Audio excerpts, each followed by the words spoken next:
A veces la conexión paleotalámica es exclusiva en el sentido de que la información que le llega a la corteza viniendo del tálamo viene del paleotálamo y va de regreso al paleotálamo, o sea, el retorno se hace hacia el paleotálamo. Pero cuando hay un núcleo de proyección específica, cuyas conexiones solo van del, del neotálamo a la corteza y no hay retorno, tiene que haber un segundo núcleo conectado, un núcleo paleotalámico, que actúe básicamente como un retorno, o sea, para enviar las instrucciones de control de la corteza al paleotálamo, del paleotálamo al neotálamo. Y contrario a lo que te diría Barr, que en ese sentido yo discrepo, por ejemplo, algunos textos como Barr, no existen conexiones internas entre los núcleos talámicos, y eso conceptualmente te darías cuenta que es un absurdo, o sea, ¿por qué no va a haberla? Dos, implica que no habría manera de controlar los núcleos neotalámicos, y los núcleos neotalámicos son encendibles y apagables en un sentido general, y no hay conexiones de retorno, ¿ok? Por lo tanto, ahí sí vamos a entrar en una discrepancia enorme con ese texto, ¿no? Pero como yo no tengo obligación de creerle a Barr ni a nadie, y desgraciadamente este texto lo han arruinado, por cierto, esta es la novena edición, que de por sí ya es medio mala, ¿vale? Le ha quitado un montón. La décima es todavía peor, ¿ok? Les aviso para que lo que vamos a mencionar, lo que vamos a discutir ahorita, va a discrepar de su texto, ¿ah? Y me vale si no le gusta Barr, por supuesto. Ahora, quiere decir que cada núcleo del tálamo tiene una proyección cortical que ya es definido. O sea, podemos rastrear las fibras de un núcleo, en particular. Y aquí vamos a definir ¿cómo se llama? Las proyecciones como eferencias del tálamo. O sea que, para hacer breve toda esta disquisición, aquí en tu libro de texto o cualquiera, vas a encontrar una tablita como esta, ¿va? Donde dice, espérate, no me voy a poner a leerla, por supuesto, para que vean. Ustedes lo buscan ahí. Es una tabla como esa, ¿no?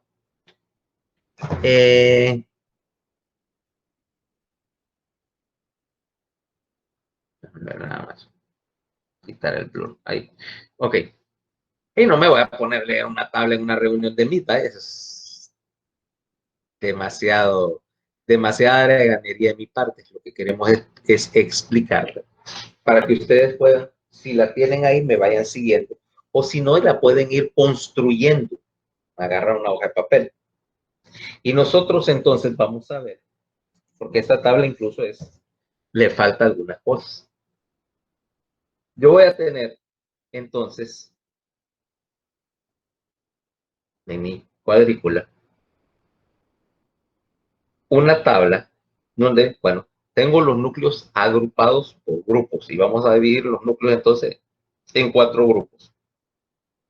El grupo medial, el grupo anterior, el grupo lateral y el grupo intralaminar. ¿Ok? Basado en su posición relativo a la lámina medular interna, que es fácil de identificar. Y el grupo lateral lo voy a dividir en 2 filas, una fila dorsal y una fila ventral. Simple, ¿verdad? Ahora, en esa tabla vamos a anotar 5 columnas, parte del nombre del núcleo. Lo primero es cuáles son las aferencias, o sea, de dónde vienen las entradas al núcleo X que estemos viendo. Luego, obviamente, sus eferencias, o sea, a dónde envía las salidas. Y estas referencias yo las voy a clasificar. De acuerdo a qué generación de la corteza, qué parte de la corteza, de qué generación está representada en esas referencias. 3. Si la conexión es bidireccional, o sea, si hay una línea y un retorno, o si solo va del tálamo a la corteza, o sea, es única. Por último, voy a aplicar el concepto de que si es arqui, paleo o neotalámico. Y obviamente, como los núcleos no van a venir con una fecha de fabricación para determinar su filogenia, yo voy a aplicar esta regla. Si el núcleo en cuestión tiene conexiones bidireccionales, es del paleotálamo. Y, o si conecta con corteza que se sabe que es corteza antigua de segunda generación, o sea que es paleocorteza, este núcleo es paleotalámico. Puede cumplir a veces las dos condiciones, a veces solo cumple una de ellas, generalmente la de la reciprocidad. Pero desde el momento en que haga eso, una de las dos condiciones, el núcleo pertenece al paleotalámico, al grupo paleotalámico. Si es neotalámico, asumo yo que las conexiones son unidireccionales. ¿Okay? Pues ya dijimos el concepto de proyección específica. Y vamos a ver que normalmente, cuando hable de núcleos paleotalámicos, la proyección de la corteza es difusa. ¿Ok? Es difusa. Quiere decir que va a regarse por un sector amplio de la corteza y no a ningún sector específico. Debo decir, la corteza temporal, por ejemplo, implicando tanto a las áreas a las áreas especializadas del lóbulo temporal como a otras áreas que son no especializadas o incluso áreas que son eléctricamente silentes. Okay. Un concepto que voy a adelantar aquí es que muchas veces vamos a hablar de corteza elocuente y no elocuente. ¿No? Y la corteza elocuente es aquella que tiene una función que vos podés determinar o examinar o encontrarla en falta. Por ejemplo, si yo te quito la corteza del lenguaje y yo te opero y te hiciera la barbaridad es por pura gana mía sacarte un pedazo de la corteza del lenguaje, te voy a dañar el lenguaje, va a haber un deterioro. Eso sería una corteza elocuente. Pero tenés otras áreas de la corteza que yo las puedo sacar y no aparenta haber déficit,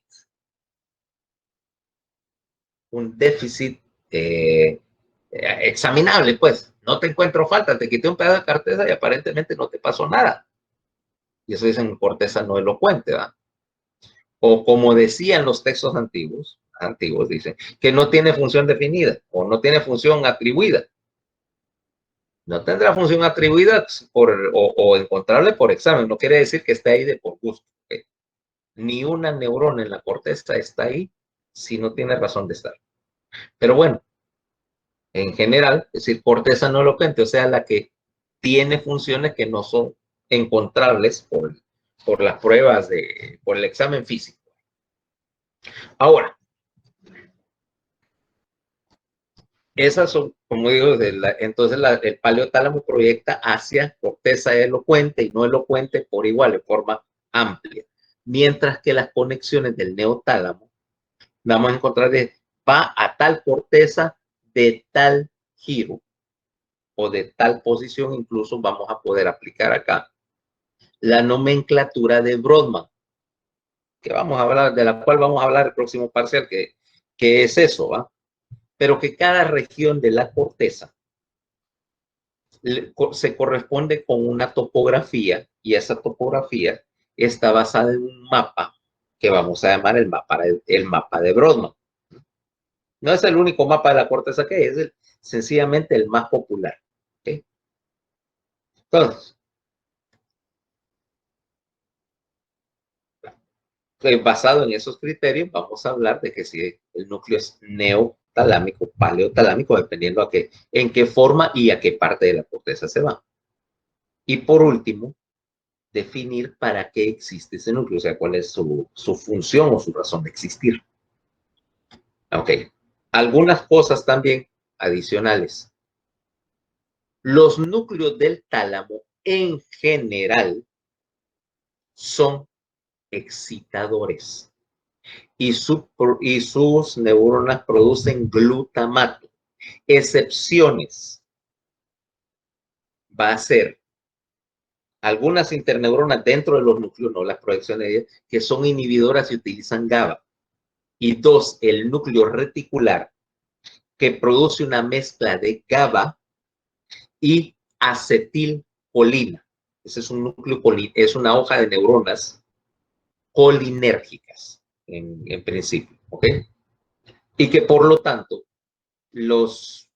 todos los núcleos que utilizan glutamata ya sabemos que la convención los hace excitadores y que las conexiones de inhibidores internas usan acetilcolina y, usan GABA, y el núcleo reticular que tiene proyecciones difusas, y por cierto es el único núcleo talámico que no tiene proyección a la corteza, ¿ok? Núcleo reticular se conecta con el resto del tálamo, pero es el único núcleo que no te va a tirar fibras a la corteza. Es un núcleo inhibidor. ¿Okay? Bueno, y ahí entremos entonces en materia. Empecemos, como es lógico, por el núcleo, por el grupo anterior de núcleo, o sea, por todo lo que está rostral a la bifurcación de la lámina medular interna. Y ahí tenés dos núcleos. ¿Cuáles son los dos núcleos del grupo anterior? A ver. Paola, no te escondas. Aquí estoy, doctor. ¿Cuáles son los dos núcleos del grupo anterior? El núcleo reticular del tálamo y el complejo anterior. El complejo nuclear anterior. Acuérdense que este es un núcleo compuesto. ¿Okay? Entonces, empecemos por el núcleo reticular, que es un poquito diferente de los demás en términos de conexiones. Primero veamos ese núcleo reticular que, como te dije, era un capuchoncito de células que le da, que se enrolla alrededor, se envuelve alrededor del núcleo anterior. Y que, bueno, es su equivalente, que en forma y tamaño a lo que más se parece es a un kipá. ¿Sabes qué es un kipá, va? ¿No saben qué es eso? Es lo que usan los hebreos. Sí, es la gorrita esta que usas aquí en la coronilla, que todos los judíos practican, no todos los hebreos son judíos, ¿ok? Que todos los judíos practicantes usan, en particular los que son de origen, porque los judíos se clasifican, el pueblo judío tiene varias divisiones, vaya, por así decirlo, están los que son descendientes de los pueblos judíos de ahí, de Asia, de Palestina, que no siempre la usan. Y están, por ejemplo, los descendientes, los sefarditas, que son de las poblaciones que emigraron a España, ¿okay?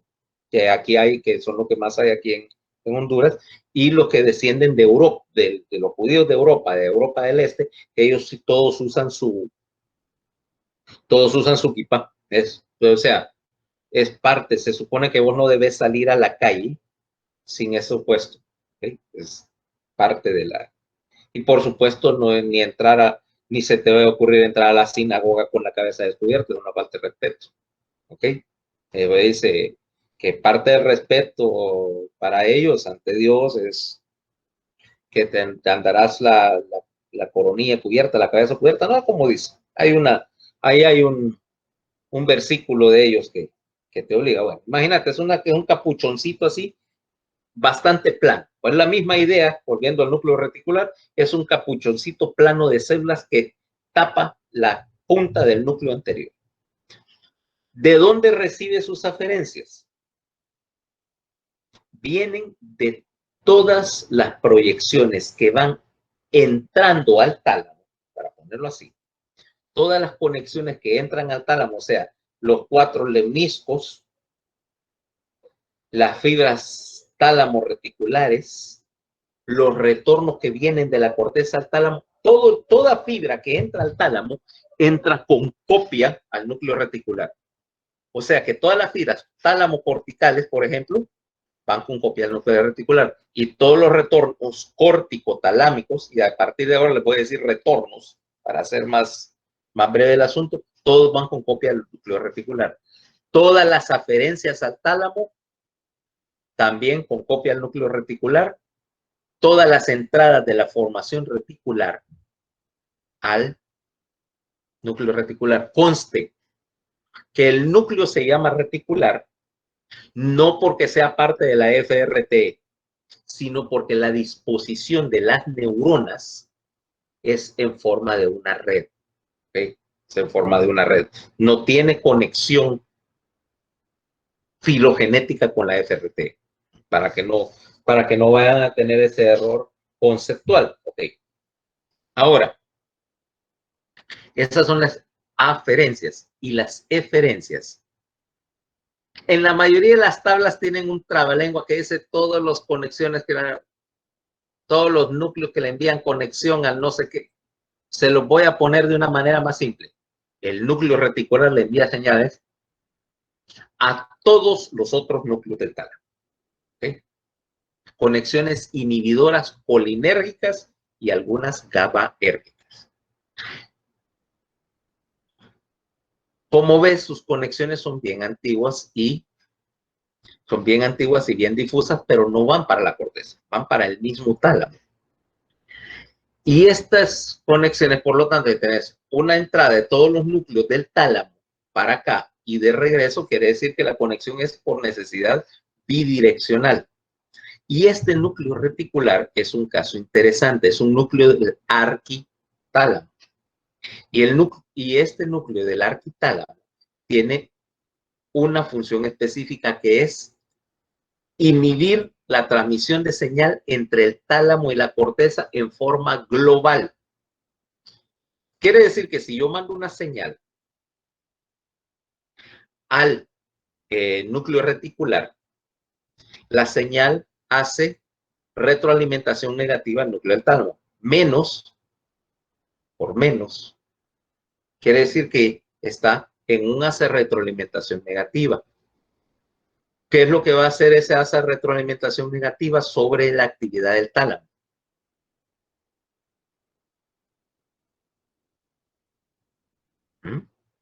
Si yo tengo una señal de un núcleo talámico, la envío al núcleo reticular, baja la actividad del núcleo reticular y, por lo tanto, deja de inhibir al tálamo. Aumenta la señal, aumenta la actividad, pero al aumentar la actividad, inhibe un poquito más. Entonces está haciendo un asa de retroalimentación. Esa asa de retroalimentación, en primer lugar, me tiende a mantener constante la actividad del tálamo. ¿Ok? Evita que la intensidad de la señal o que la actividad del tálamo esté oscilando entre los topes. ¿Va? Así como vimos las colaterales aquellas en los núcleos profundos del cerebelo que me mantenían la actividad del cerebelo constante y me prevenían oscilaciones bruscas de la actividad del tálamo, del cerebelo, aquí hago lo mismo, estoy tratando de mantener la actividad del tálamo constante, porque si yo estoy haciéndole así a la actividad del tálamo, le estoy haciendo así también a la actividad de la corteza, y yo no creo que a la corteza le vaya a gustar mucho que yo le empiece a subir y bajar los breakers, ¿cabal? O sea, si yo me pongo a jugar con los breakers, taca, taca, taca, con la corteza, ¿qué va a pasar?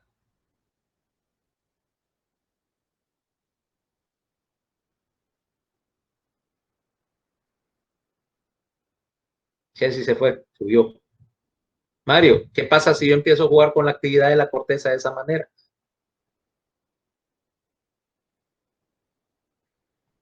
Va a afectar en sus funciones. Voy a afectar el nivel de conciencia.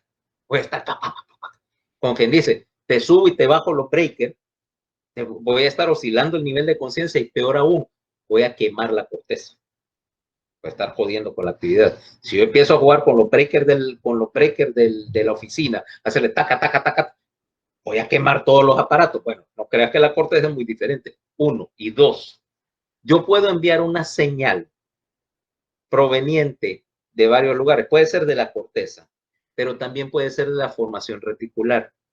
Una señal al núcleo reticular o del hipotálamo también. Me falta eso, del hipotálamo. Una señal al núcleo reticular que diga, baja los breakers de toda la corteza, y cuando baje los breakers de toda la corteza, ¿qué estoy haciendo, Paola? Si yo le bajo todos los breakers al mismo tiempo a toda la corteza en general, ¿qué le estoy haciendo? Cortando aferencias. Estoy desaferenciando la corteza, exactamente. O sea que tengo una manera de regular el nivel de actividad de la corteza. En descendente, es el switch apagado. Después tengo que buscarle el switch encendido, ¿va? Pero tengo una manera que dice, baje, desaferencia la corteza, mándela a dormir con una sola señal. Es más, con una sola señal que puede originarse de la corteza. Yo pudiera mandar una señal cortical, decir, hey, lights out, ¡bum!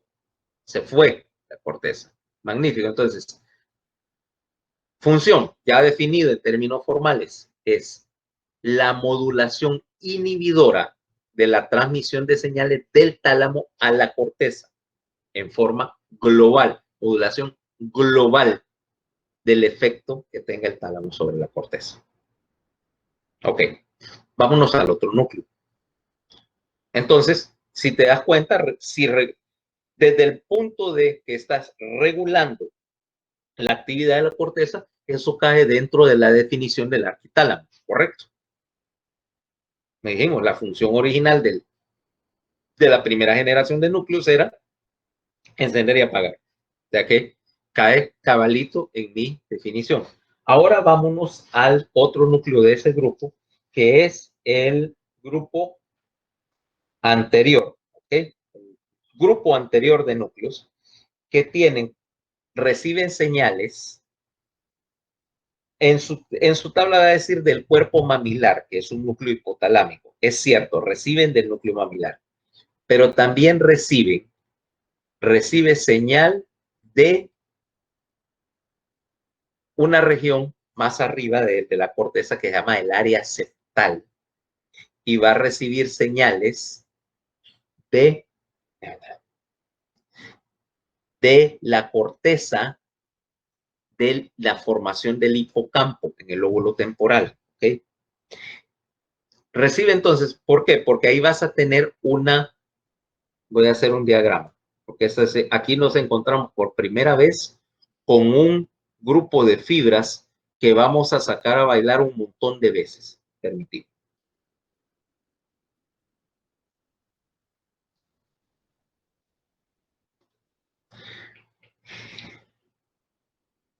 Estoy compartiendo, ¿va?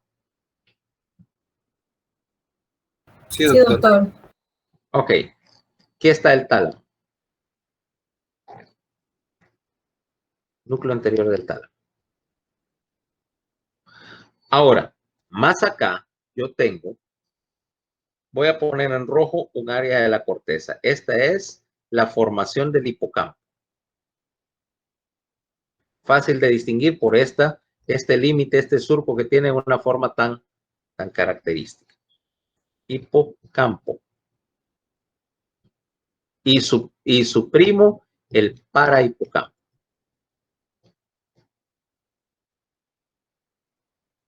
Aquí más abajo, voy a ponerlo en negro, el núcleo mamilar, que es parte del hipotálamo, ¿ok? Y por aquí arriba, voy a ponerlo en dorado, un sector de la corteza que se llama el área septal. Después vamos a hablar en detalle del área septal porque esa es una de esas áreas. Ok. Ahora yo tengo un grupo de fibras acá. Y acá vienen del mamilar. Pasan por acá y van a parar al área septal. Y estas fibras, por supuesto, son bidireccionales, o sea, van y vienen. Y se comunican también aquí hay una comisura, y se comunican con el otro lado, con las fibras, con la misma estructura en el otro hemisferio. Este grupo de fibras se llama el fornix. Y es el tracto principal que te interconecta todas las estructuras que son de segunda generación en la corteza. Esta corteza del hipocampo y parahipocampo es corteza de segunda generación, es paleocorteza. Ahora, el hipocampo, hay otro tracto, aparte del fornix, que también me conecta las cosas acá. Y lo voy a poner en amarillo, que se llama el tracto mamilotalámico. Eso, toda la explicación de esto lo van a encontrar en la parte del hipotálamo, entre otras. Tracto mamilotalámico. Ahora, quiere decir que las aferencias de este núcleo del anterior del tálamo son los núcleos mamilares. Fíjense que dije núcleos mamilares, porque aquí del otro lado tengo el otro núcleo mamilar.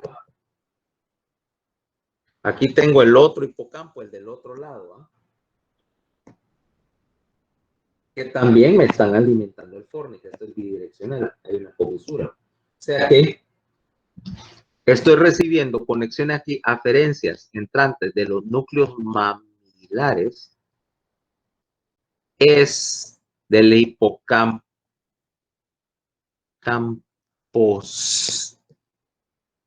de las áreas septales. Y no estoy empezando a hablar como Gollum. Sencillamente es que te estoy enfatizando que es bidireccional, que es bilateral. Una señal puede entrar de cualquiera de los dos hemisferios a este núcleo anterior. ¿Ok? Y comunica, esas son las entradas y las salidas. Ahora voy a ponerte en un color, ¿ah? En este color bien gay. Te voy a poner acá un giro de corteza moderna que se llama el cíngulo. Las salidas del núcleo anterior van a ir al cíngulo. ¿Okay?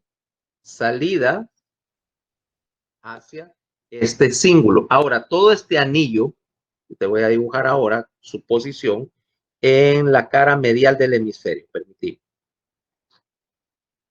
No, permitime, porque no voy a hacer la corteza cerebral en el color de el color tipo My Little Pony.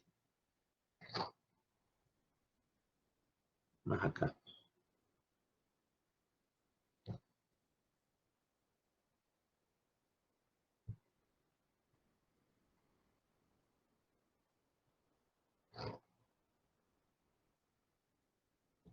Esta es la cara medial del hemisferio, o sea, es lo que yo obtendría si te metiera un machetazo por la línea media y cortara. Mira esto. Este es el hipocampo. Mira la característica forma. Aquí está la corteza visual. Aquí está T5. Aquí está el surco interhemisférico, etcétera.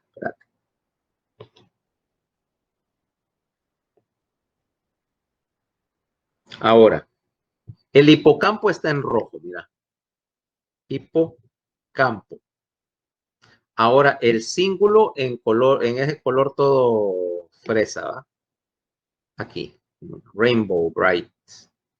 Cíngulo. ¿Ves que forman un anillo? El área septal, ¿en qué color la puse? En dorado. Usando los mismos colores.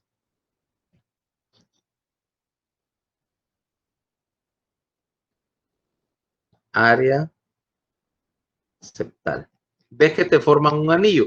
Y el núcleo anterior del tálamo va a estar acá. Aquí el mamilar. Son un anillo, mira.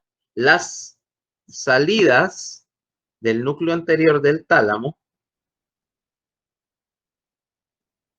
Las entradas vienen aquí por el fornix, ¿va? Entrada, entrada, ¿ah? Entrada.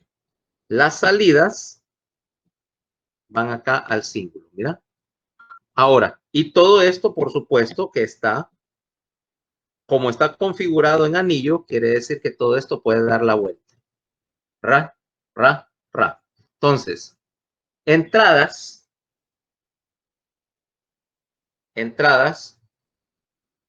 área septal, formación del hipocampo, núcleos mamilares. Aquí tengo el tracto mamilotalámico también para completar el anillo redundante. ¿Ah? Y fíjate que todas las conexiones acá son bidireccionales. Y esta corteza que está acá, el hipocampo, es corteza de segunda generación involucrada en ese circuito. Por lo tanto, si tiene conexiones bidireccionales y se conecta con corteza de segunda generación, ¿a qué grupo pertenece? Paleotálamo. Paleotalámico, o sea que hay una lógica detrás de ello. Ahora, ¿para qué sirve este núcleo anterior del tálamo? Entre otras, o cuya función más llamativa es que es parte del circuito para la grabación de la memoria, porque ahora tenés una ruta reentrante. Hipocampo o núcleo mamilar, cualquiera de los dos, núcleo anterior del tálamo, retorno al núcleo mamilar o retorno al cíngulo y del cíngulo al hipocampo de nuevo. Es un anillo. ¿Y para qué me sirven todas las estructuras angulares o todas las estructuras que dan vueltas sobre sí mismas en términos de corteza?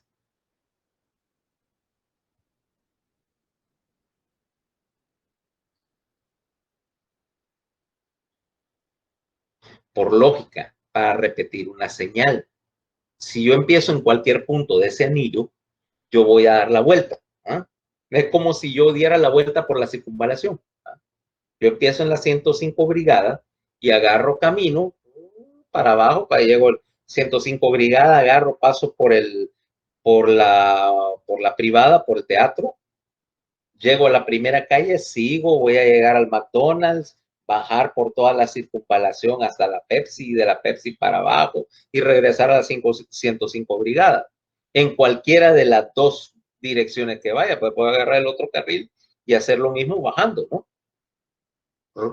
Y podría estar dando vueltas por circunvalación todo el día, regresando al mismo lugar.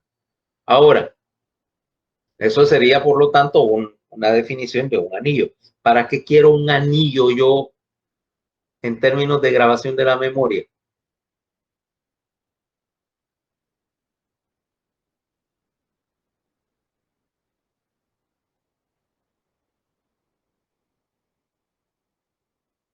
O para ese efecto, veamos. Paola, decime la tabla del 17.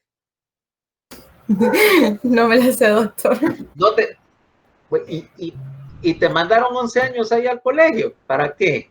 Pero la del 17 se miraba hasta el 12. Te estafaron. Las tablas te las tenías que saber. No en tiempos muy remotos. A mí me la aplicaron. Las tablas eran hasta el 20.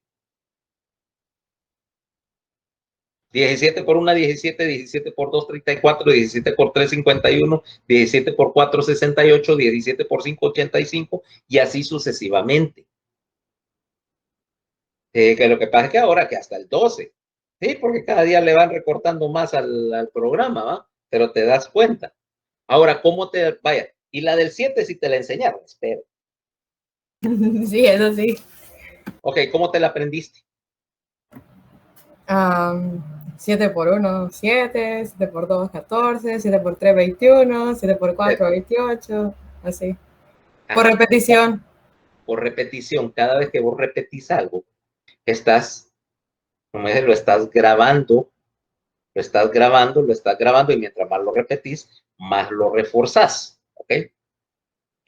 Más lo reforzás. Ese es el principio y de la misma manera que vos lo haces conscientemente para cosas como la tabla del 7 o los ríos de Centroamérica o los núcleos del tálamo o cualquier otra cosa que se te ocurra hacerlo. Pero tu grabación de la memoria, o sea, yo tengo un mecanismo innato, intrínseco para grabar recuerdos. O sea, me puedo recordar de qué fue lo que hice ayer. ¿No? Puedo recordarme, por ejemplo, qué fue lo que almorcé ayer, sin que necesariamente me vaya puesta conscientemente a memorizar esa clase de cosas. Sencillamente lo estás repitiendo hasta que lo vas almacenando. Es un proceso automático. Vos lo haces voluntario y claro, porque querés fijar un recuerdo concreto de una manera bien firme. Para que, y si repetís suficientes veces, las cosas no se te olvidan. Así como vos le puedes preguntar a mi mamá, la clasificación de los insectos y se la sabe. Se la aprendió, dice ella, en 4º grado de primaria.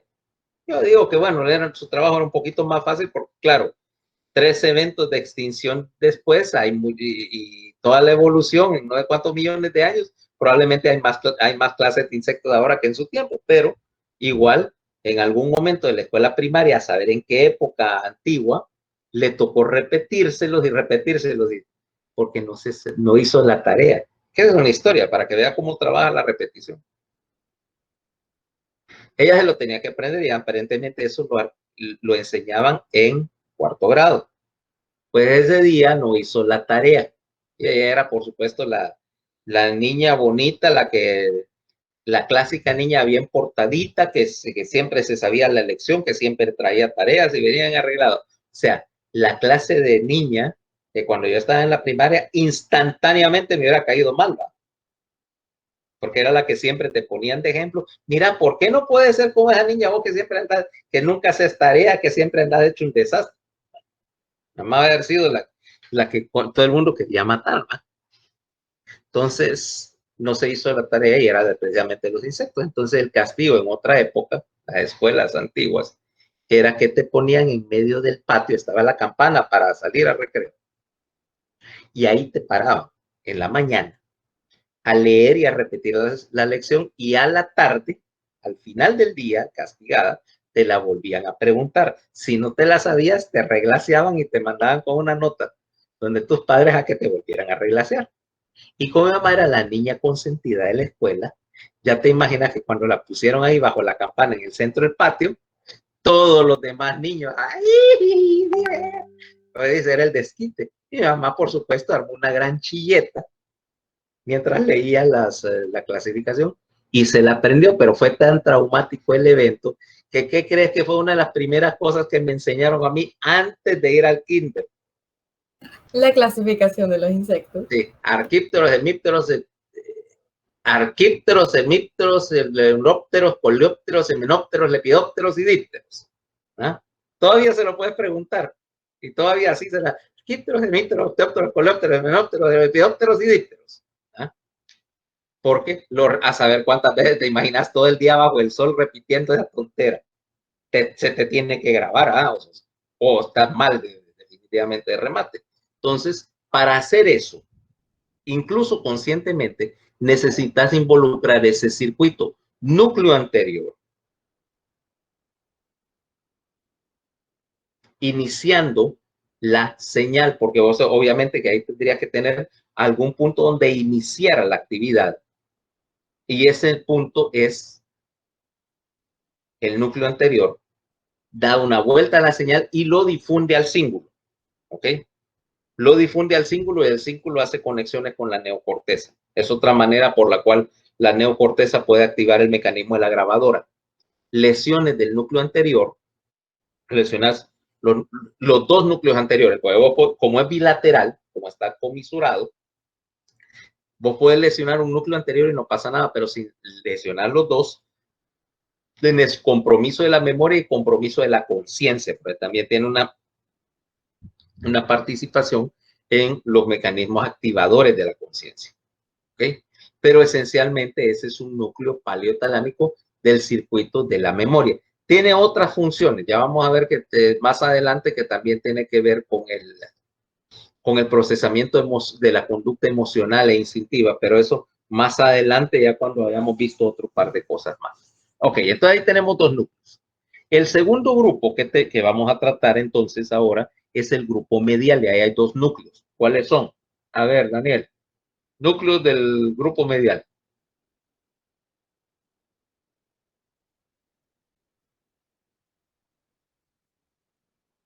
Medio dorsal y medio ventral.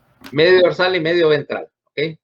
Medio dorsal y medio ventral, o también conocido como núcleos de la línea media, el medio ventral. Acuérdense que ahí está la comisura de la adherencia intertalar. Entonces, el núcleo medio dorsal, este tiene conexiones, tiene entradas bien extensas.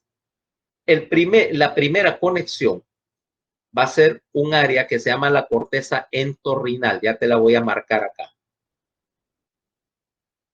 Vamos a ponerla, te la voy a pintar en anaranjado, aquí. Esta área de la corteza acá, adelante, justo adelante del hipocampo, se llama la corteza entorrinal. Recuerden que esa es la cara medial del hemisferio, la cara que normalmente no ves. Ahí está en la pulsa. Y esta parte acá, todo lo que está por arriba de este surco, es lo que voy a llamar yo la parte antigua del lóbulo temporal. ¿Ok? Esa es la que formó el lóbulo temporal y esa es corteza antigua. La corteza entorrinal es corteza de hecho de primera generación. Y está relacionada particularmente con el olfato. Solo tiene 3 capas definidas y no tiene la misma arquitectura que vas a ver en el resto de la corteza. Entonces, esto es un área bien antigua del sistema. ¿Okay? Entonces, recibe señales de ahí, de la corteza entorrinal, recibe señales de la corteza amigdalina, que está adelante de él. La verdad, otra vez tengo que ponerlo. Espérate.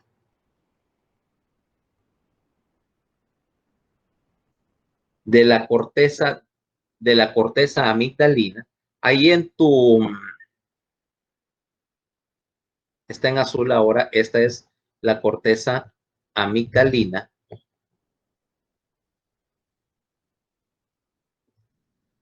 ¿Ok? Mira, adelante, por supuesto, hacia la punta del lóbulo temporal antiguo y adelante de la corteza entorrinal. ¿Ok? En tu libro dice amígdala. Sí, el término es válido, pero voy a llamarla aquí corteza amigdalina para diferenciarla de la amígdala del cerebelo y que no enredemos las dos cosas. ¿Ok? Bueno, también recibe conexiones colaterales de las vías espinotalámicas y trigéminotalámicas. Recibe también conexiones de los ganglios basales, o sea, hay parte de la salida de los ganglios basales, que vienen de lo que se llama el pálido, fibras que llaman pálido-talámicas y que van a ese núcleo medio dorsal. ¿Ok? Recibe también conexiones de la sustancia negra, que para todo efecto es parte de lo que llamamos la porción reticular de la sustancia negra, que es parte de los ganglios basales. ¿Ok?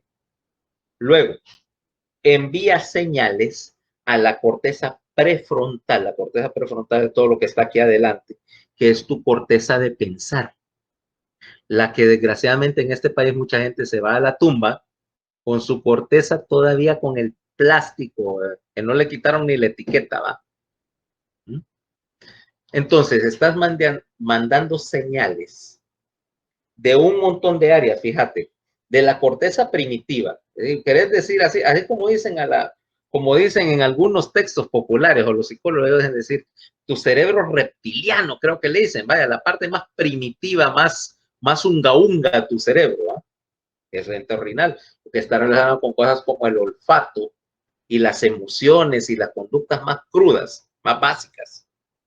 La amígdala, que también es para lo mismo, y un montón de estructuras ahí, ganglios basales, colaterales, y estás enviando señal que va para la corteza más sofisticada, la corteza prefrontal, que es donde tenés tu pensamiento abstracto y tus funciones intelectuales superiores y toda esa clase de funciones, lo que define los rasgos de tu personalidad.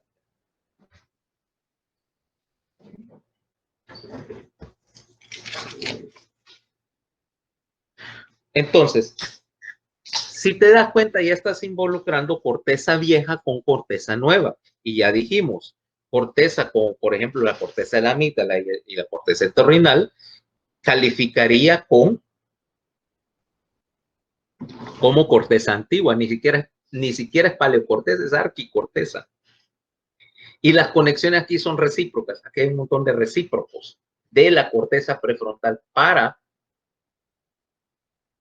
la amígdala, de la amígdala a la amígdala, perdón, a la corteza prefrontal y viceversa, ¿no? O sea que por definición te llena la característica de una conexión bidireccional y pudieras decir con corteza antigua, ¿va? Voy a extender un poquito la regla y decir que aunque no es paleocorteza, pero es algo que se le parece mucho. Por lo tanto, este núcleo, ¿a quién pertenece?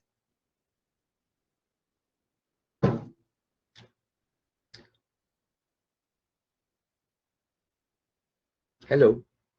¿A quién pertenece esto?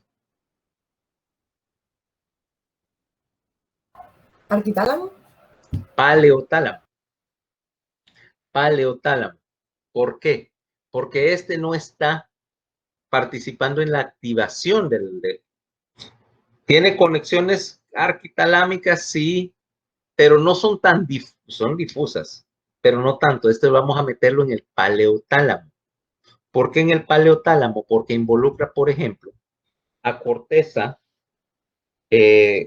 involucra algún grado de corteza, pero primitiva, pero es más enfocado, no proyecta a toda la corteza. Entonces lo vamos a meter en paleotálamo porque cumple la condición número 2 de ser bidireccional, aunque no cumpla la condición número 1, la de conectarse con paleocorteza. Ahora, ¿para qué sirve? Este es un poco complejo.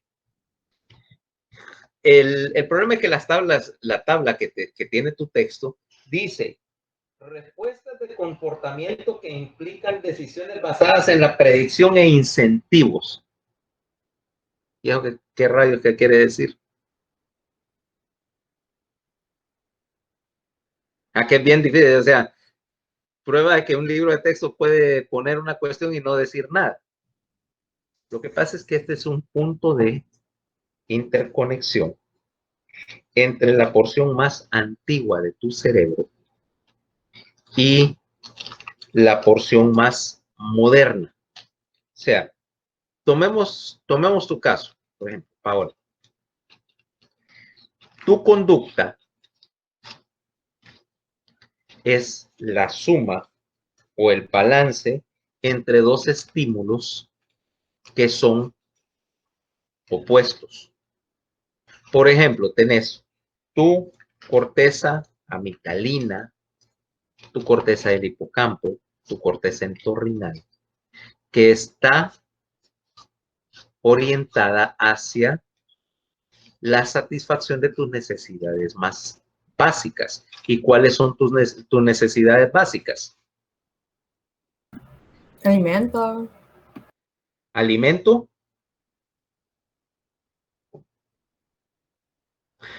Son tres: alimento, protección y sexo. Son las tres cosas con las cuales vos estás buscando todo el día, todos los días. ¿Ok? Ahora, eso implica que ese tipo de conducta está reforzada positivamente. Refuerzo positivo quiere decir que mi conducta basada en estas conductas más instintivas, en lo que, como aquella vieja película, bajos instintos, y mientras más bajos, mejores, me impulsa a mí a hacer cosas. Pero si yo fuera solo guiado por mis impulsos y mis instintos, imagínate, no voy a estar aquí sentado en una oficina al mediodía hablando sobre estructuras anatómicas difíciles de ver, cuando aquí cruzando esta pared ahí está la piscina de la casa y podría estar en la piscina de la casa metido en vez de un poco de soda estaría, qué sé yo, con una cerveza, y por lo menos si mi mujer no se entera, con una rubiaza al lado. Pero ¿por qué no lo hago? ¿Por qué no estoy tirado en la piscina ahorita con una rubia o una pelirroja o una calva? Me da igual, no es la cabeza lo que me interesa.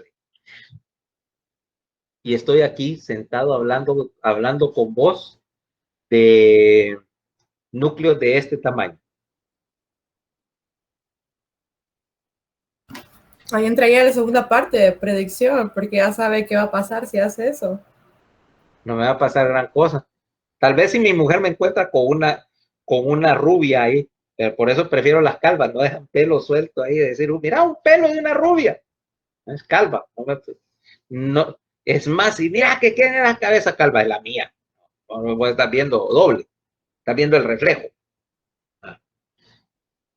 Es por la cuestión no solo de predicción, sino de la cuestión de incentivo.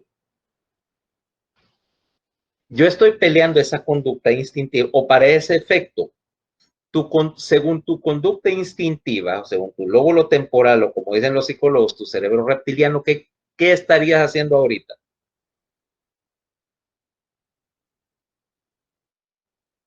¿O dónde quisieras estar ahorita?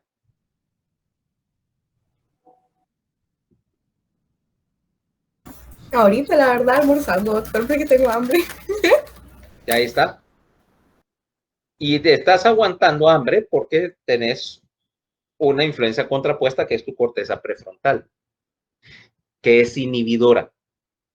Mi conducta prefrontal, mi conducta más civilizada, es básicamente una conducta inhibidora, que me dice, por ejemplo, que yo tengo una responsabilidad de venir a dar clase aquí, porque me pagan para eso, y que el incentivo para hacer eso, hay varios, vaya, aparte del incentivo económico, que me pagan por venir a dar clase, de que también hay cierto incentivo, si lo querés más abstracto, más moral, que de alguna manera yo siento satisfacción de que vamos avanzando en el curso y digo, bueno, ya voy cumpliendo con las metas que yo mismo puse de que para tal día vamos a dar clase y que la clase tiene que tener cierto estándar de calidad y que no soy de la clase de persona que consideraría solamente poner unas instrucciones en la campus virtual y mandarte a leer. Digo, no, pienso que la clase tiene que ser de mejor calidad que eso, etcétera. O sea que tengo dos motivos contrapuestos y vos también, porque tenés un incentivo y una predicción a largo plazo que se supone que si vos estás aquí prestando atención en la clase y no sé qué, vas a tener una recompensa al final. O sea, dice, bueno, del punto si lo querés, del punto más crudo, es decir, bueno, voy a pasar la clase, no me voy a aplazar, ya no tengo que volver a llevarla hasta, ok, me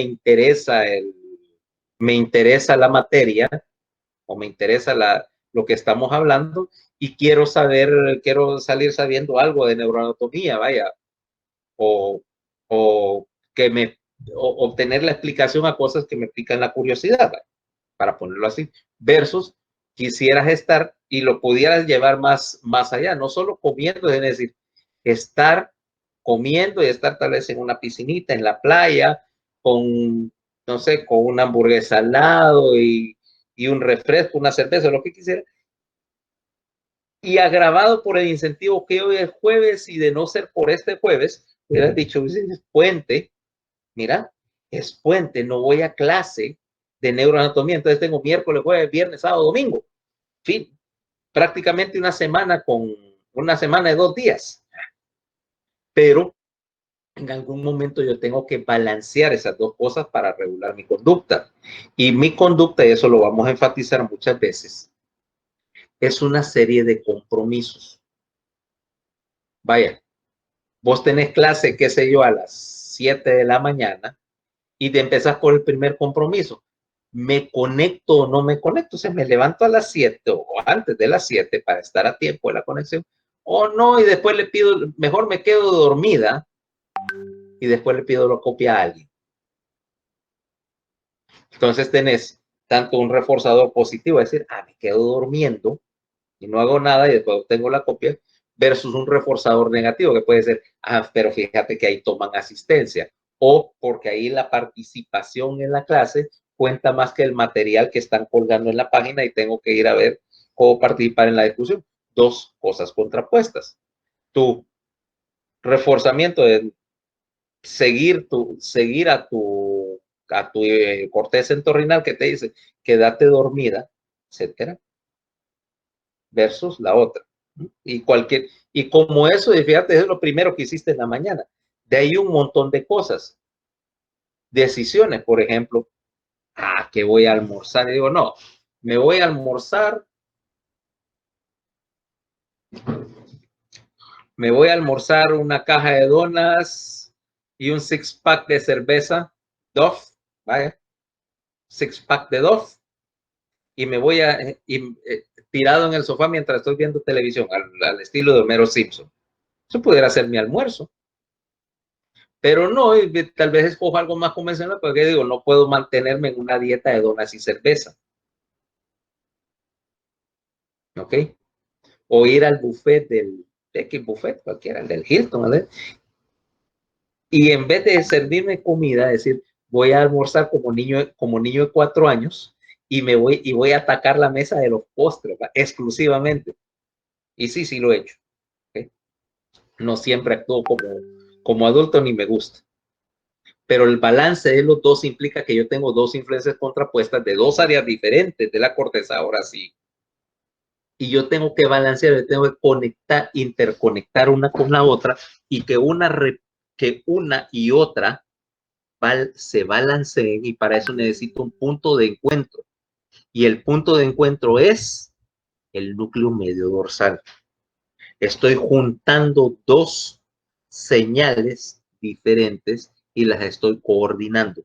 Dos áreas de la corteza que son filogenéticamente separadas por un montón de millones de años y básicamente anatómicamente separadas porque no hay fibras que crucen directo de esa área de la corteza a la otra, sino que pasan por el núcleo medio dorsal y que además me representa el balance entre la conducta emocional y la conducta racional. Y que de esta manera, yo puedo enviar una señal de la corteza prefrontal, por ejemplo, a la corteza más antigua para suprimirla, para inhibirla, para permitir que mi pensamiento racional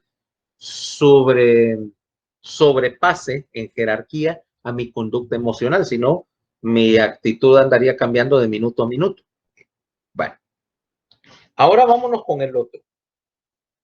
Los núcleos de la línea media, núcleos medio ventrales, reciben señales de la corteza amigdalina y del hipotálamo. ¿Ok? Si te das cuenta, son conexiones muy similares, porque estos núcleos son hasta cierto punto muy similares y envían señal a la corteza del hipocampo, de la formación del hipocampo. ¿Ok? Nuevamente, recordándote en el dibujo, vamos a ponértelo otra vez. Espera.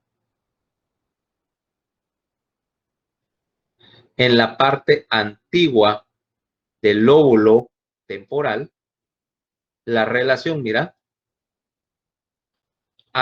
corteza amigdalina, formación del hipocampo. Estos dos están, y el hipotálamo aquí abajito, ¿va? O sea que estoy enviando señales de acá a los núcleos de la línea media y de regreso, y de aquí de regreso.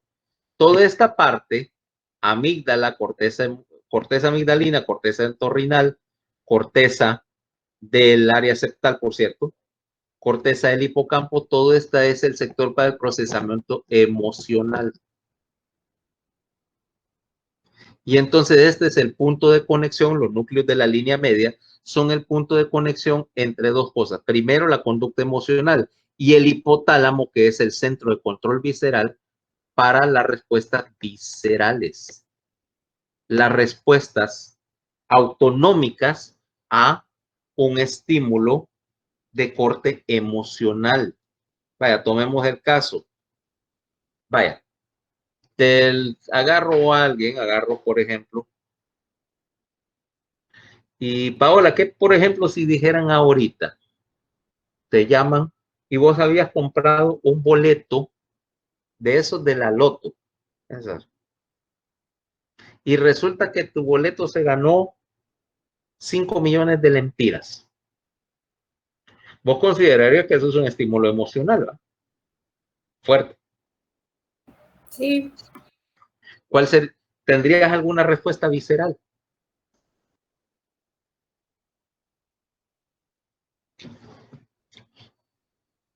Alguna gente sí la tiene, pues.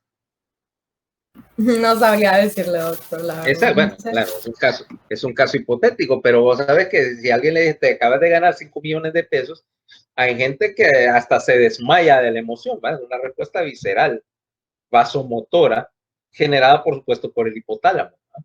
Porque hay una conexión entre las respuestas emocionales entre los estímulos emocionales y la respuesta.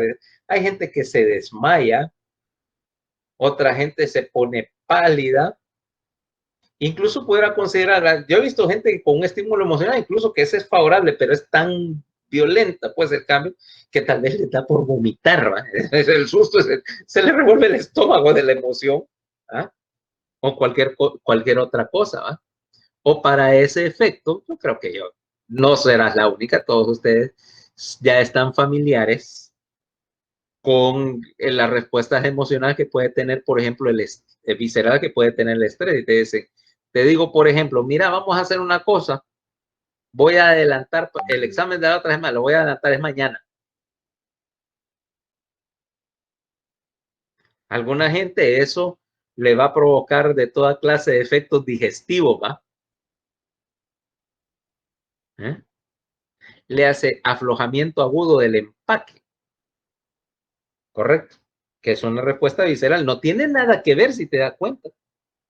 No tiene nada que ver tu aparato digestivo con el examen de neuroanatomía o de bioquímica o lo que sea, pero todos conocemos gente que les da toda clase de reacciones extrañas ante ese tipo ante ese tipo de examen. Yo he visto gente que se pone tan nerviosa en los exámenes que básicamente se enferman solo del estrés. ¿Ah?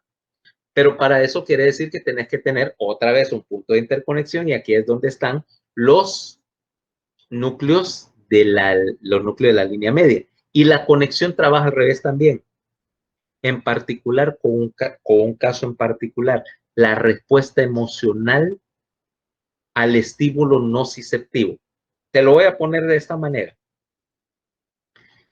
¿Qué tal si vos anduvieras con un dolor que te dura un mes y que no se quita?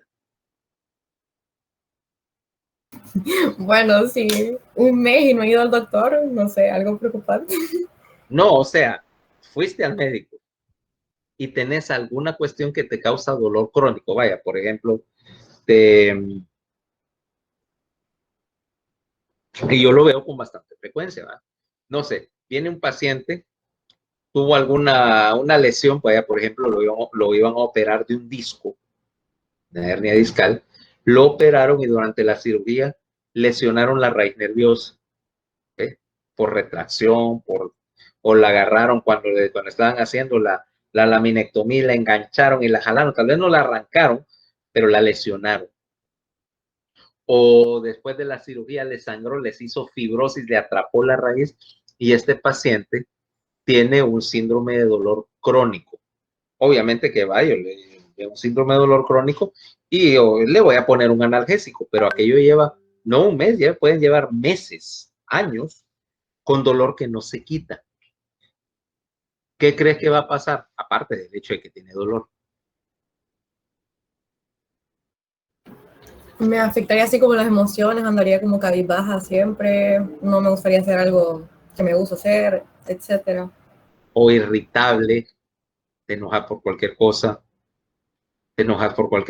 agarras conducta autodestructiva porque sencillamente tu sistema de procesamiento emocional se ve afectado por un estímulo visceral y eso lo ves mucho con el dolor crónico. No es tanto el componente somático del dolor agudo, sino el componente visceral que te causa efectos emocionales graves y esta gente muchas veces la primera cosa que está indicado, aparte de hacerle analgesia o antes de planificarle una cirugía, es manejarle su aspecto emocional, porque no crea, mira, yo he visto gente y bastante que que te llega con un cuadro de dolor crónico que no se ha podido tratar y que están tan desesperados que básicamente lo que más te llama la atención es la ideación suicida que tiene. Dice, doctor, quíteme esto, o mejor me meto un tiro, ¿verdad? Porque ya no aguanto, en términos sencillos. Entonces, porque hay una interacción entre las respuestas viscerales y las respuestas emocionales. Y de hecho, si alguna vez has tenido algún episodio, por ejemplo, de dolor, de esos de que me quiero morir.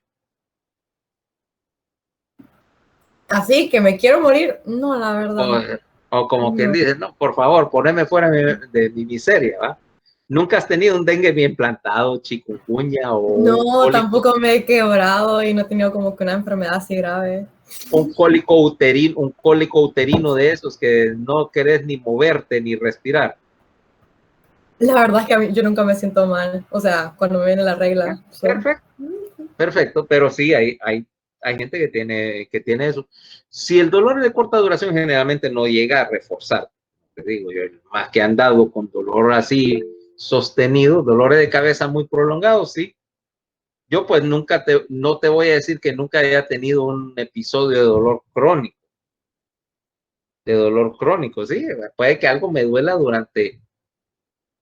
me haya dolido durante semana, le hace fracturado, pero normalmente es de corte somático y responde a los analgésicos bien, entonces, tranquilo, mi analgésico y ya. ¿Ah? Incluso te acostumbras después de un ese dolor somático no molesta tanto. Si no tiene un componente visceral, podés adaptarte, pero si tenés, por ejemplo, pacientes con cáncer que tengan una mezcla de ambos, esos son bien problemáticos en ese sentido, porque aquí es donde la interacción entre estas dos respuestas trabaja en contra tuya. Ok, bueno, ahí tenemos esos dos núcleos. Vámonos ahora al núcleo, al grupo lateral. Y como decimos, tenemos dos filas. La fila dorsal, en general, era más antigua. Y vámonos de adelante para atrás. Y ahí tenés tres núcleos. Lateral dorsal, lateral posterior, pulvinar, ¿correcto? Empecemos desde adelante. Núcleo lateral dorsal. ¿De dónde recibe aferencias? Nuevamente recibe aferencias del hipocampo, del área pretectal del mesencéfalo y del colículo superior. Y envía señales al cíngulo, que ya vimos, y a la corteza asociativa visual. Ahora déjame ponerte, voy a compartir, solo déjame buscar, por eso se ve mejor en el Brain Tutor. Solo déjame cargar el Brain Tutor para que veamos la corteza.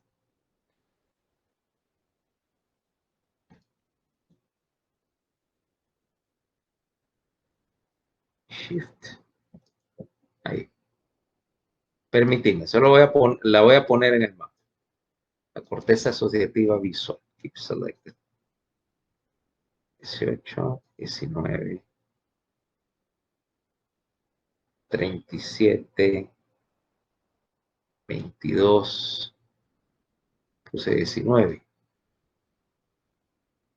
7,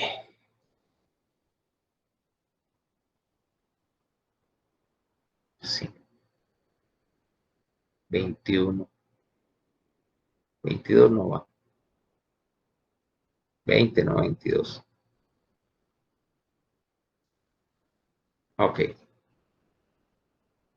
Permitidme, no va a cambiar. Aquí ya lo tengo. Ok. Proyecta hacia todas estas áreas que te voy a mostrar. La corteza asociativa visual, ¿ok? En el lóbulo occipital, en el lóbulo parietal, en el lóbulo temporal. Alrededor de esto, ahora el núcleo lateral dorsal envía señales, mira, a todas estas áreas que están en colores. La corteza asociativa occipital, que ahí está marcado con sus números de Brodmann, 18 y 19. La corteza asociativa en el piso, lo que llamamos el piso temporo-occipital, que son 37, 20 y 21. 22 no, esa lo cliqué por error.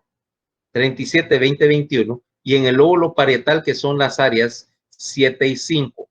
Todas estas regiones están involucradas con el procesamiento de la señal visual. ¿Por qué? Porque la visión es un estudio, todo lo que entra por tus retinas tiene que pasar por un análisis súper extenso, mira, tanto para el análisis de la posición espacial de los objetos, como para el bastante complicado trabajo de reconocer los objetos y sus variantes y clasificar lo que ves dentro de una serie de categorías. O sea que este núcleo lateral dorsal está enviando señales a toda esta área y está recibiendo señales de todo este pedazo de la corteza, casi un tercio de la corteza, si te das cuenta. Ahora, como las conexiones aquí son bidireccionales e involucran decíamos, al hipocampo, que es corteza, es paleocorteza, este es por lo tanto un núcleo paleotalámico. ¿Para qué lo quiero? Este núcleo lateral dorsal está involucrado en dos cosas. Uno, me está recibiendo información del colículo superior del área pretectal que me está señalando en el mapa de mi campo visual hacia dónde tengo puntadas los globos oculares, para darme una idea o darle una idea a la corteza parietal de que si tengo, por ejemplo, esta lata en este punto de mi campo visual, sacar el cálculo de la posición de mis globos oculares y reconocer, hacer un mapa en el espacio de los diversos objetos. Que tengo una lata acá, tengo pedazo de aluminio por el otro lado, por allá tal vez está un reloj. Entonces, esa clase de información la necesito yo para reconstruir mi entorno, en particular el sentido de posición. Y dos, porque de esta manera un estímulo, fíjate, un estímulo visual nuevo o reciente que llegue al colículo superior, puede también activar el sistema de grabación de la memoria del hipocampo. Y eso está bien demostrado. Mira, por ejemplo, cómo le enseñas conceptos a los niños de preescolar. Generalmente para los niños de preescolar las cosas aprenden mejor las cosas cuando se lo pones con una cuestión que es visualmente estimulante. Vos sabés que, qué sé yo, colores brillantes, flashes de luz, como cosas que se mueven, vaya, y tenés programas, por ejemplo, para niños pequeños. ¿Cómo se llama el de la cerdita esta? Peppa Pig, ¿vaya? Que los colores son, para un adulto son así como chillones, pero como son estímulo visual fuerte, ayuda a que los niños capten y empiecen a grabar el principio de Plaza de Sésamo. Yo no sé cuántos de ustedes vieron Plaza de Sésamo de niños, ¿va?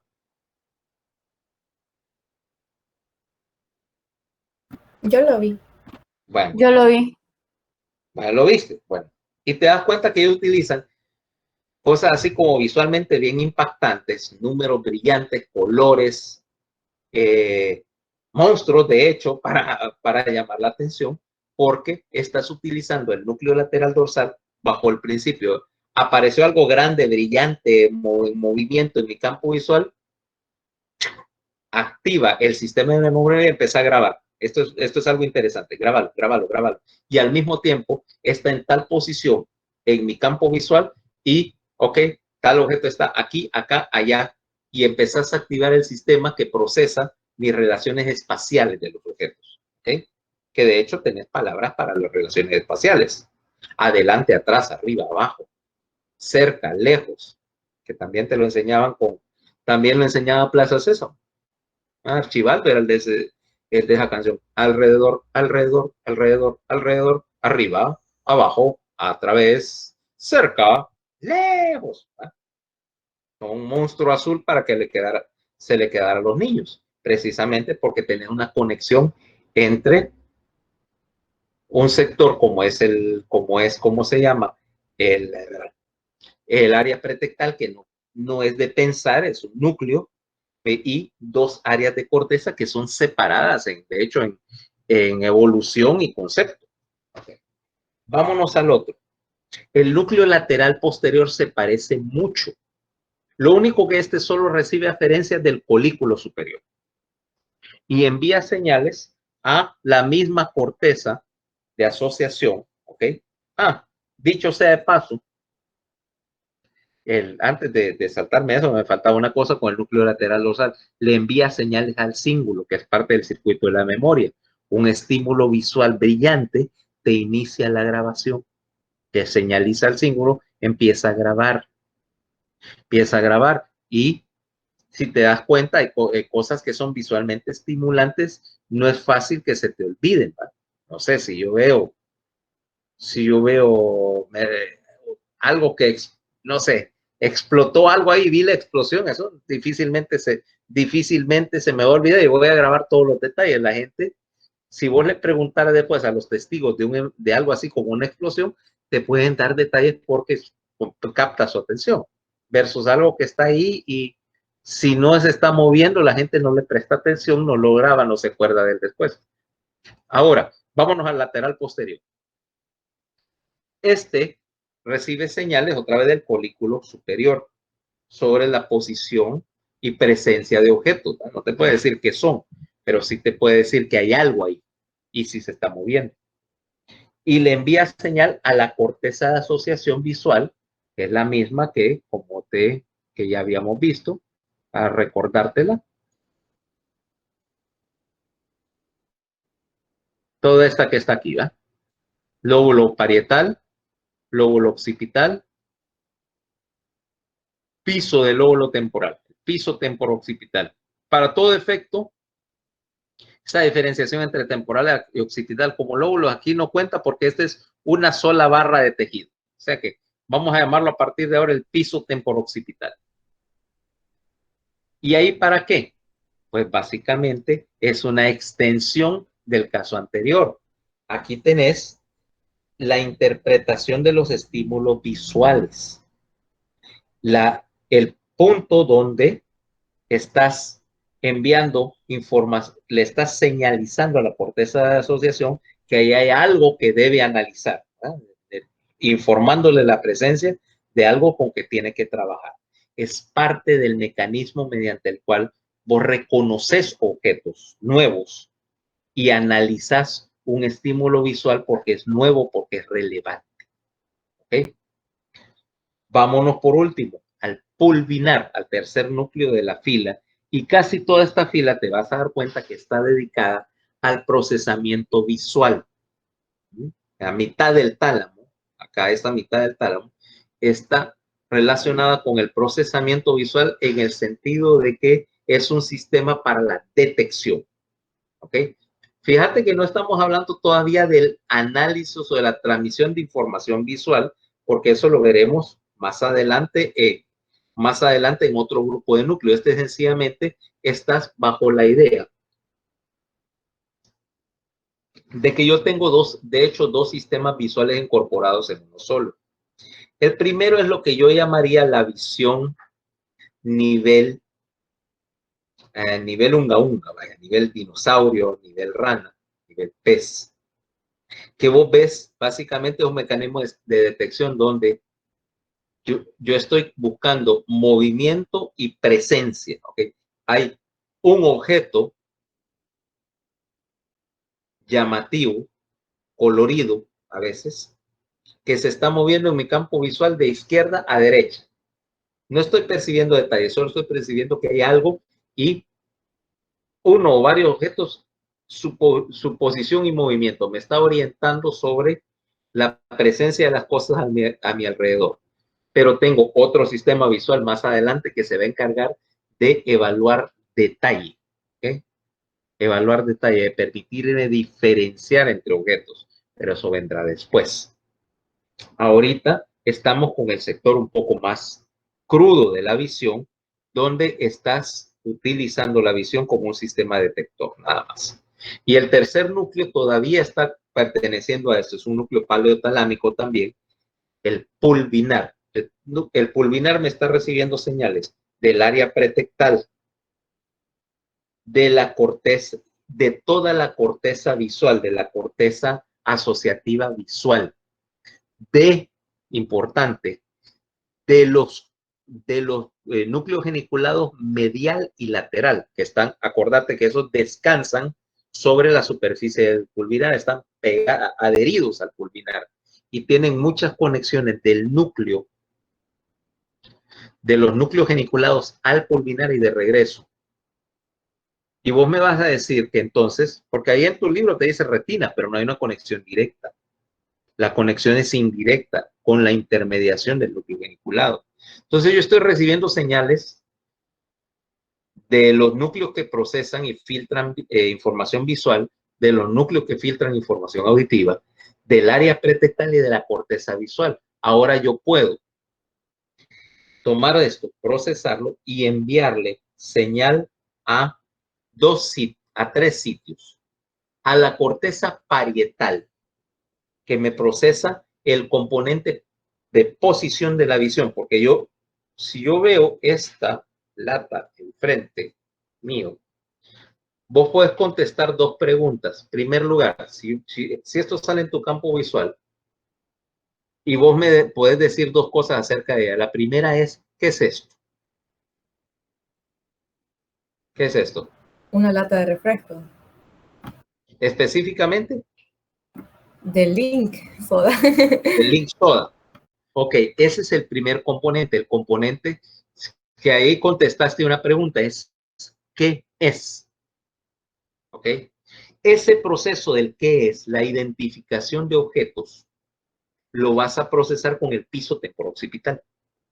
Es más, me puedes decir, si yo te dijera a qué categoría de objetos pertenece esta lata, ¿qué es en términos de categorizarlo? ¿En dónde lo alojaría? En bases. En bases lo puede categorizar también en objetos metálicos, ¿va? Y de 3 o 4 maneras diferentes. Eso también es una función del piso temporooccipital. Ahora te pregunto, ¿dónde está la lata?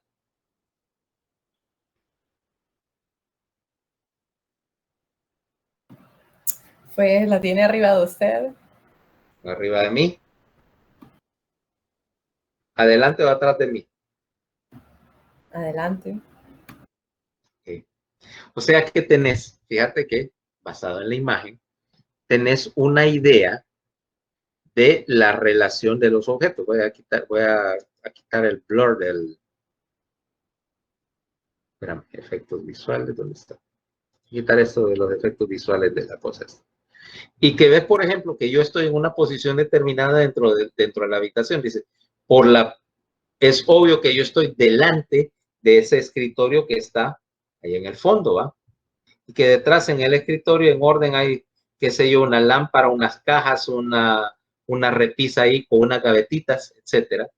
Y que eso es una orientación, vos te puedes hacer un mapa, incluso a través de lo que ves en la pantalla, de cuáles son los objetos y cómo están dispuestas las cosas dentro de esta oficina.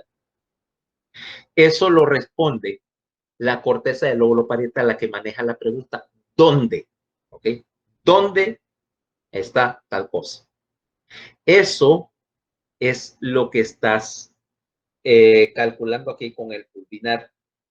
Lóbulo parietal, corteza asociativa visual, en términos de lo que vamos a llamar después la corriente visual dorsal. Vas a enviar información también del pulvinar, de IA, la corteza prefrontal, la corteza de pensar, porque esa corteza de pensar puede recibir una señal del pulvinar diciéndole que entró un objeto nuevo al campo visual de la corteza prefrontal, definir o enviarle una señal al pulvinar que diga sí, sí me interesa o no, no me interesa, ahorita no es relevante para mi conducta, ¿ok? También hacia la corteza del cíngulo y la corteza amigdalina que procesan emociones. Vaya, para ese efecto, imagínate que en este momento se abriera la puerta y entrara por la puerta, qué sé yo, mi ex esposa que tengo 20 años de no ver, ¿va a provocar una respuesta emocional? Por supuesto. Y una respuesta visceral, de seguro, porque lo que me va a dar me va a dar una acidez de estómago, de esas que voy a sentirme como dragón, justo antes de estrangularla, por supuesto. Por algo me divorcié.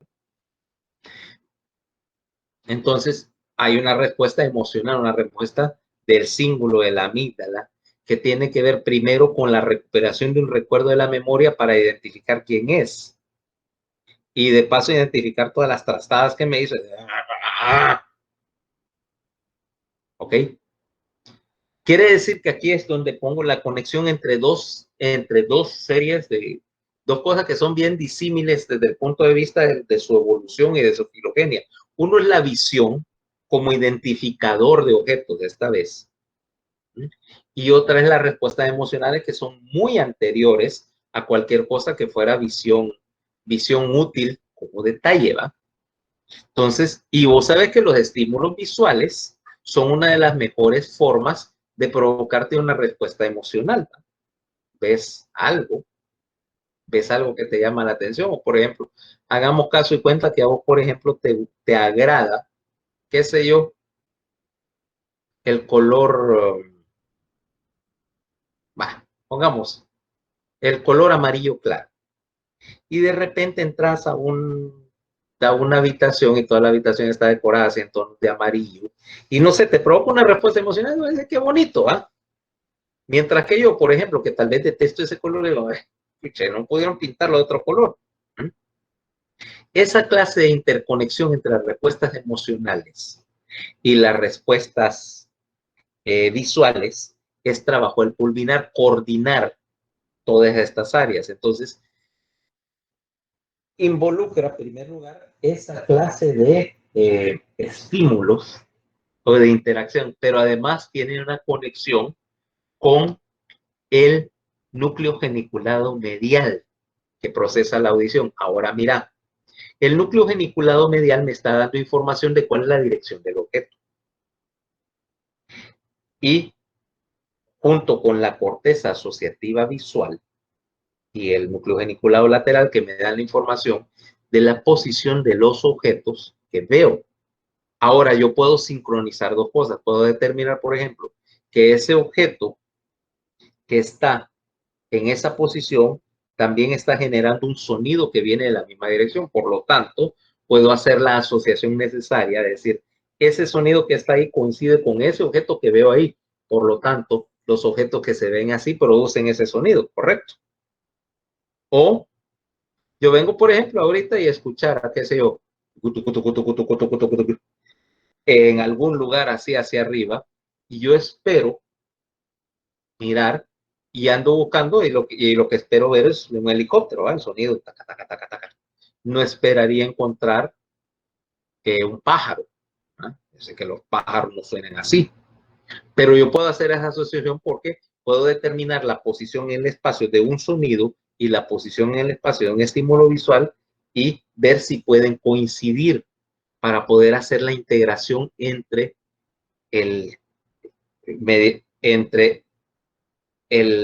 la detección de estímulos visuales y auditivos. Y además, determinar, por ejemplo, si yo oigo un sonido, y soy un helicóptero, ¿ok? Y enviar esa información a la corteza prefrontal y decir, bueno, es interesante ahorita, o eso es algo tan común que ya no le presto atención. Pero si tal vez nunca lo hubiera oído, y eso que suena así, ve, mira, eso es nuevo, ¿no? La primera vez que ves que es un objeto de esos. O estás oyendo, estás aquí y oigo los carros pasar por el frente a la casa, y tal vez, y ya estás tan acostumbrado al sonido de los carros de los vecinos, ya no le paras bola. Pero si yo oyera, qué sé yo, si es que existe, ¿va? El camión antes, ¿te acuerdas que antes había un camión de Sarita o de Cops o algo así que vendían helado? Yo no lo he vuelto a ver en mucho tiempo, pero si oigo ese sonido, despierta, ¿ok? Despierta una respuesta en mi corteza frontal, hey, paletas. Ahora yo puedo terminar la dirección del sonido, ¿va? Y decir, no, pero está sonando por allá, ese todavía está muy lejos, no voy a salir ahorita corriendo a buscarlo, entonces no debe estar ni cerca, ¿va?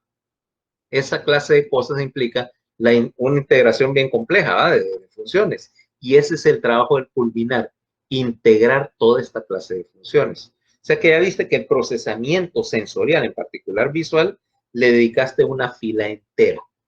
Ok. Ahora vámonos a la última fila, la fila ventral. Y la fila ventral corresponde ya a los núcleos de proyección específica. Esa proyección específica, interesantemente, es más sencilla de analizar, porque las conexiones solo van en un sentido.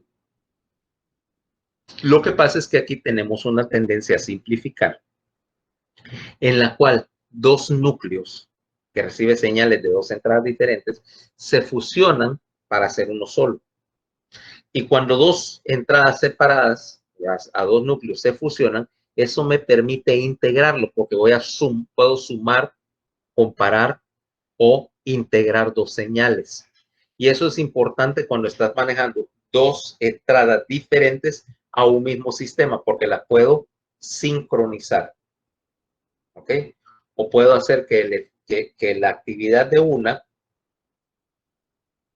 entrando en paralelo con la actividad de la otra, tengan un solo efecto sobre la corteza, porque aquí en proyección específica ya estamos hablando de dos cosas: relevo de señal y dos, preprocesamiento de la señal. El preprocesamiento es hacer eso, es integrar dos cosas que son diferentes entre sí, filtrarlas y descartar la información redundante para enviarle una sola señal a la corteza que ya suma todas las diferentes entradas. ¿Okay? Entonces, el primer núcleo de este diseño es el núcleo ventral anterior.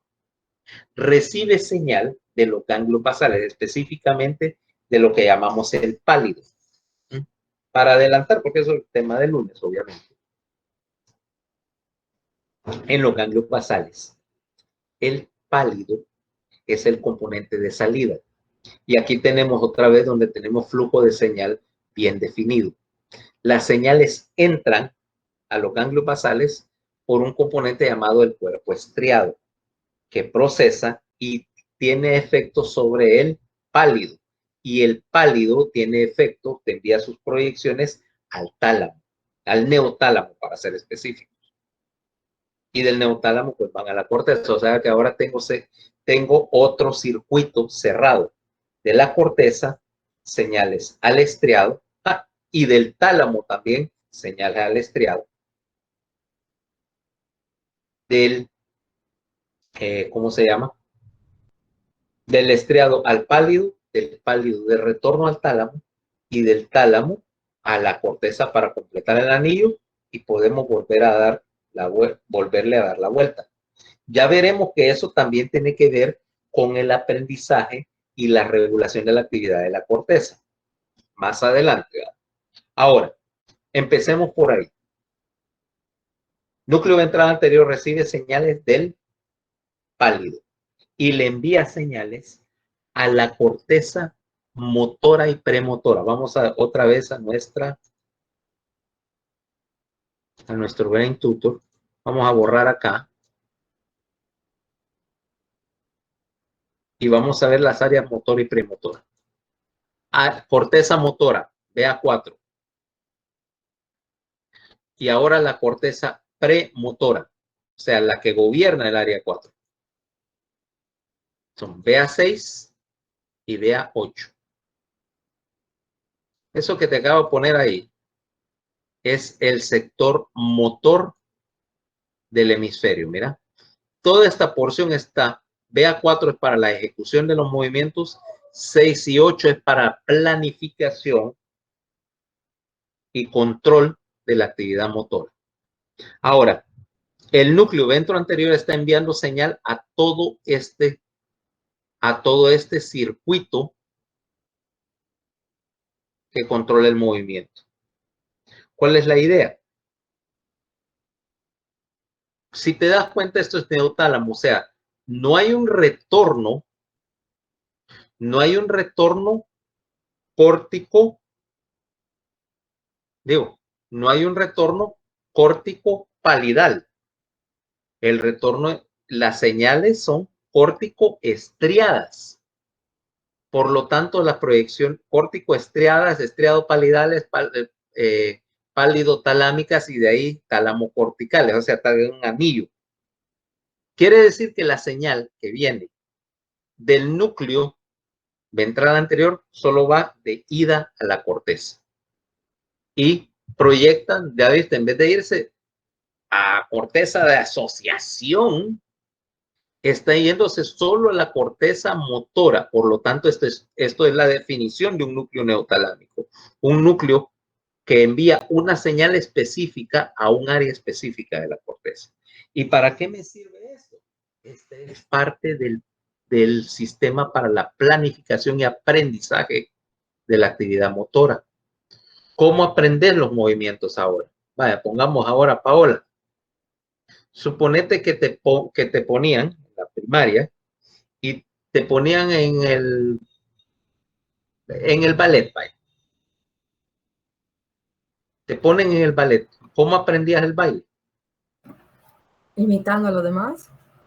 Y practicando, o sea, algo como el ballet, tenés que estar, no sé cuántos años tendrás que estar ahí para llegar al nivel ya de bailar en frente de una audiencia, ¿va?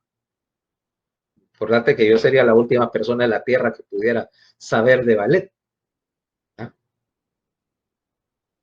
Por otra parte, ¿cómo se mira un señor de 50 años calvo bailando ballet? ¿Va? Ni lo quiere pensar. Pero lo que resulta de esto es que tus movimientos fueron aprendidos y repetitivos y planificados de paso, como toda actividad motora. Si yo sé, no sé, hacer un procedimiento quirúrgico, es porque los movimientos básicos, vaya, cortar, suturar, separar, disecar o usar cualquier instrumental, los tuve que aprender a través de práctica, ¿eh? Para llegar a operar un cerebro, tuve que suturar un montón de heridas de piel cuando tenía la edad de ustedes. Y ese proceso implica un asa de aprendizaje. Ahí es donde entra este núcleo ventral anterior. Estoy enviando señal de los ganglios basales a la corteza para hacer dos cosas. Uno, para informarle a la corteza cuál fue el efecto que los ganglios basales tuvieron en movimiento, porque no pueden trabajar por su lado y la corteza por otro. Pueden entrar en conflicto. Por lo tanto, los ganglios basales le informan por vía de este núcleo de la corteza qué fue lo que hicieron para que la corteza lo tome en cuenta para el siguiente movimiento. Eso es planificación. Y dos, para el aprendizaje, porque entonces yo puedo practicar un movimiento. Suponete que voy a practicar, qué sé yo, una patada de kung fu. Y la estoy practicando una y otra y otra y otra vez. Cada vez que la estoy practicando, estoy mandando una señal a través de este circuito para irlo grabando en la corteza. Eventualmente los movimientos se van a aprender. Ya no los tengo que hacer conscientemente, ya solo tengo que sacar la receta, pero primero tengo que pasarlo por acá. Entonces, función, planificación del movimiento y aprendizaje de la actividad motora. Luego, bueno, faltan los núcleos ahí del, ¿cómo se llama? El núcleo posterior. Eso lo vamos a ver el lunes, ¿ok? Seguimos el lunes con esta discusión de la tabla, que ya nos falta un pedacito, pero ya es tarde y hora de almorzar. Entonces, aquí, pausa y seguimos después. ¿Ok? Gracias, doctor. Nos vemos, doctor. Nos vemos. Bueno, Gracias, doctor. bueno, Feliz nos vemos el fin de lunes. semana. Bye.